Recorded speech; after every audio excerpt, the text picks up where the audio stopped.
Ya. Ya. Berkorban itu bukan ibadah yang mudah, ya, yang ringan, ya, bagi sebagian orang, ya, sehingga tetap membutuhkan satu komitmen, satu keyakinan, satu tekad yang kuat bahwa dengan kurban ini dia akan mendekatkan diri kepada Allah Subhanahu wa Ta'ala sebagai wujud rasa syukurnya.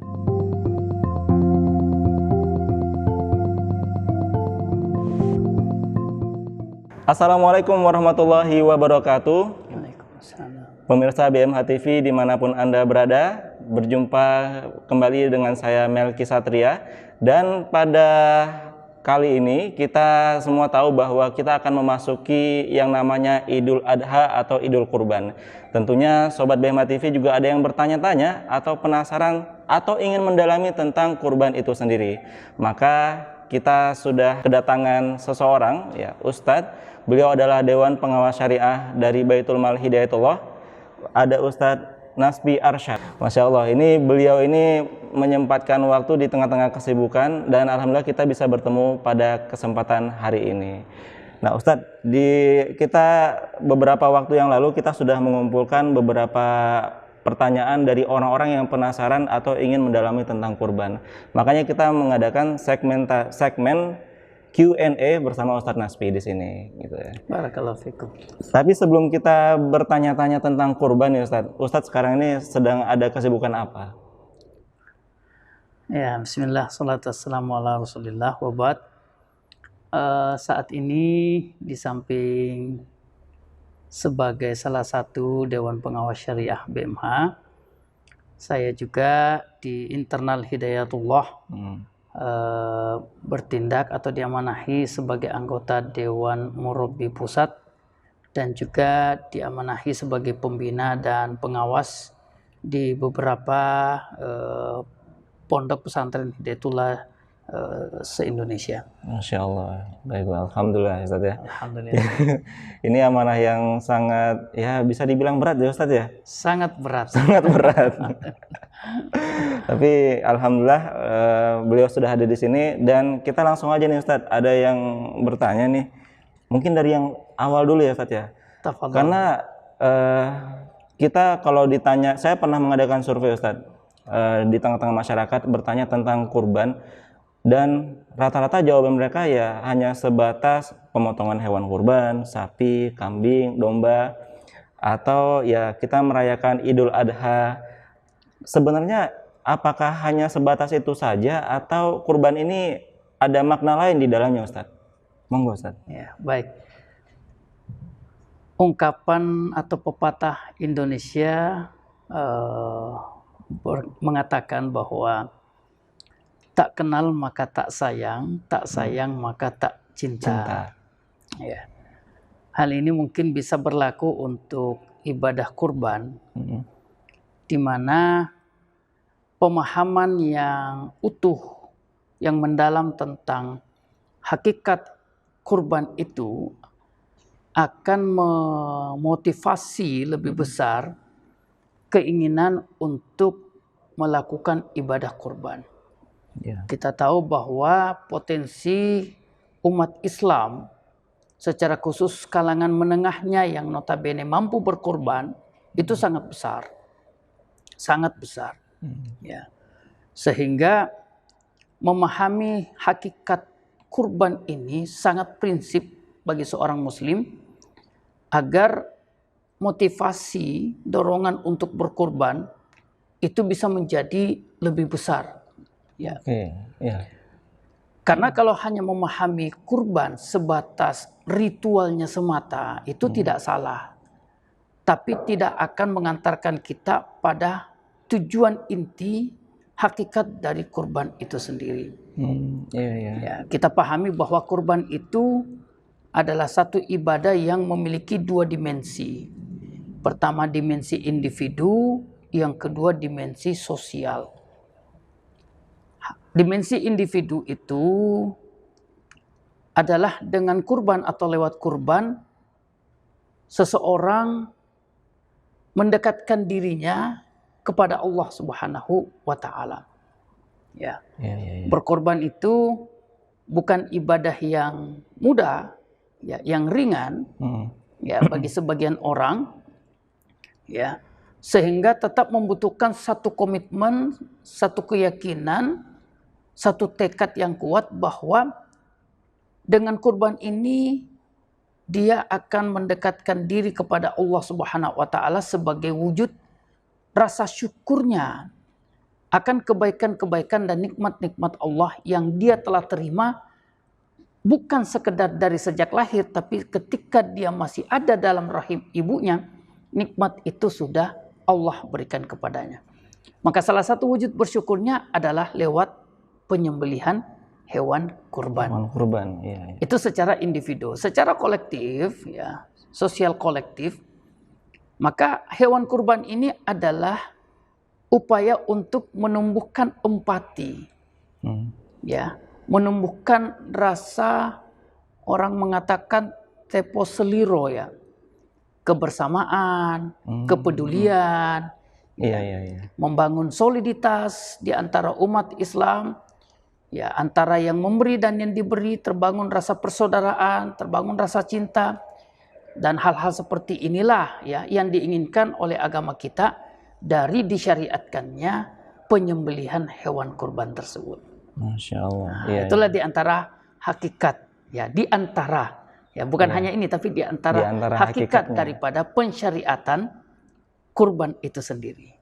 Baik, berarti secara individu kita bisa merasakan ruhiyah, semangat bahwa kita ini kurban, ini niatan ikhlas kita, ini bentuk rasa syukur kita kepada Allah dengan cara berkurban. Betul. Secara kolektif, masyarakat yang biasanya tidak bisa menikmati hewan kurban, nah Masya Allah mereka dapat daging kurban dan bisa dinikmati sama mereka, dan rasa saling tolong-menolongnya bisa terasa, ya Ustaz, ya? Lebih terasa. Lebih terasa. Ya, jadi yang akan berkurban jangan sekedar untuk menggugurkan kewajiban, takut dikatakan kikir, takut berdosa, ya. Tidak sekedar itu, ya. Mengapa kurban ini diwajibkan kepada kita semua, ya.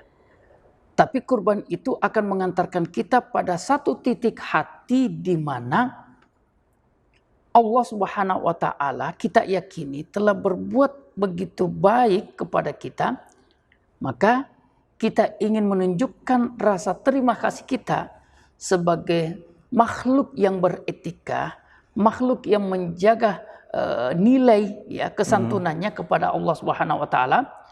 Dan karena kita tidak bisa membalasnya kepada Allah Subhanahu wa taala secara langsung, ya, dalam bentuk material, maka kita membalasnya sesuai dengan apa yang Allah perintahkan, yaitu wanhar, ya, menyembelih binatang kurban untuk dibagi. Masya Allah. Nah, itulah salah satu cara untuk kita menunjukkan, membuktikan kepada Allah bahwa kita ini adalah makhluk yang tahu berterima kasih kepadanya. Masya Allah, ya. Baik, Ustaz. Dan kurban ini kan berawal sejarahnya, ya, di zaman Nabi Ibrahim, Ustaz, ya. Dan ketika Nabi Ibrahim melakukan kurban, lalu dilanjutkan Nabi Muhammad Rasulullah juga melakukan kurban, otomatis kita juga melaksanakan yang namanya sunnah Nabi, ya Ustaz, ya? Iya. Nah, ini ketika kita melaksanakan sunnah Nabi, kita berkurban, ini bagaimana pahalanya? Pahalanya sangat besar, Ustaz. Ini bisa digambarkan nggak, Ustaz, ini? Ya, sangat besar, ya. Kita bertolak dari sejarah kurban di zaman Nabi Ibrahim alaihissalam. Nabi Ismail alaihissalam itu kan lahir di saat Nabi Ibrahim itu telah berumur 86 tahun. 86 tahun. 86 tahun. Ya. Nabi Ibrahim ini kan sangat menginginkan seorang anak. Ya. Kalau dalam rentang waktu yang puluhan tahun itu Nabi Ibrahim tidak memiliki anak, karena memang beliau tidak pengen punya anak, mungkin nggak merasa tersiksa, nggak merasa terbebani. Tapi Nabi Ibrahim ini kan pengen punya anak. Ya, dalam konteks yang berbeda, kita tahu bahwa seorang nabi yang lain, yaitu Nabi Zakaria alaihissalam, juga pernah berdoa kepada Allah agar dikaruniai anak, bukan untuk mengeksiskan status sosialnya, bukan untuk menjadi proof atau bukti kelaki-lakiannya, tapi kata Nabi Zakaria, yarithuni, untuk mewarisi apa yang beliau kerjakan dari tugas-tugas kenabian. Nah, inilah juga yang kemudian melatari Nabi Ibrahim untuk kemudian beliau pengen punya anak. Ya, tugas kenabian ini tidak boleh terhenti pada sosok beliau semata. Ya. Maka beliau minta anak yang di usia 86 tahun, baru Allah kabulkan itu. Kita bayangkan penantian yang lama, dengan penuh kecintaan, dengan penuh kesabaran, tiba-tiba begitu tiba Nabi Ismail di usia-usia yang qurrata ain, menyenangkan, menggembirakan, sudah bisa membantu ya orang tuanya, tiba-tiba harus disembelih. Ya, maka bukan bermaksud mendramatisasi, tapi kita harus mampu lebur dalam sejarah Nabi Ibrahim alaihissalam di saat beliau menerima perintah untuk menyembelih Ibrahim. Jadi kalau dikatakan di balik syariat kurban itu ada kebaikan yang luar biasa, yang besar, bukan lagi sekedar besar, tapi istilah teman-teman itu besar, ya, sangat-sangat besar. Ya, cuman umat Islam seperti tadi, karena tidak memahami, tidak mendalami, tidak mempelajari hakikat, hikmah, apa tujuan, ya, value yang ada di dalam kurban itu, makanya kita cenderung membatasi pandangan kita, pemahaman kita bahwa kurban itu identik beli binatang, kambing kah, sapi kah, kerbau kah, disembeli, dibagikan, selesai.